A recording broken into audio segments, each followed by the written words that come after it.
wow, what a game for both teams. This was one that Dallas really needed to have, and yet the Falcons just would not go away for long enough for Dallas to take the game away. Matt Ryan, one of the better quarterbacks at home. In fact, he has the best winning percentage of any quarterback at home with a minimum of 10 starts, something that's really impressive to me. Both quarterbacks played a pretty good game. Neither turned the ball over, which I thought was interesting. Matt Ryan, 24 of 34 for 342 yards, no touchdowns and no picks. Tony Romo, 25 of 35 for 321 and 1 touchdown. Both very comparable numbers. Interesting stat for you, Matt Ryan's consecutive games with a touchdown pass is now over in the mid-20s or so. Matt Ryan had the 3rd longest active streak, and that is now over. Speaking of streaks, we were joking on the Falcoholic about whether or not Michael Turner was ever going to have a 100-yard rushing game with the Falcons again. As it turns out, he had one today, had 102 yards. Really helped seal the deal towards the end of the game there in that 4th quarter drive.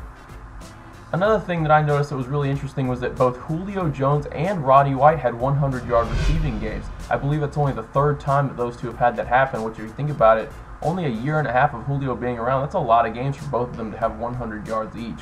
Tony Gonzalez still searching for that elusive 100th touchdown. I'm sure he'll get it before too long. He's a guy that you can't keep him out of the end zone for long.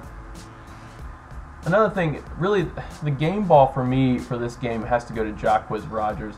I mean, really, when you think about it, nothing really stood out with the exception of Matt Ryan's play, but Jacquizz Rodgers at the end of the game had 2 very, very important plays, one of which he juked the wheels off of one of the Cowboys defensive backs and actually told somebody he broke my ankles, and I was watching the game.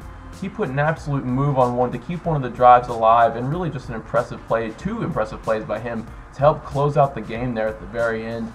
Matt Bryant missed 2 field goals, something that's very uncharacteristic of him. He just looked like he wasn't striking the ball very well, which again, he was going for his 3rd season of 90% field goals made, and it looks like that's going to be in jeopardy this year. He's been money for most of the season, so I give him a pass. And next week, the Falcons go out to New Orleans to see the good old Saints, who play tomorrow night, and they have a chance to go 9-0. The Saints have been struggling. Sean Payton's contract was voided this morning by the NFL. So, Falcons travel to New Orleans, and down there anything can happen.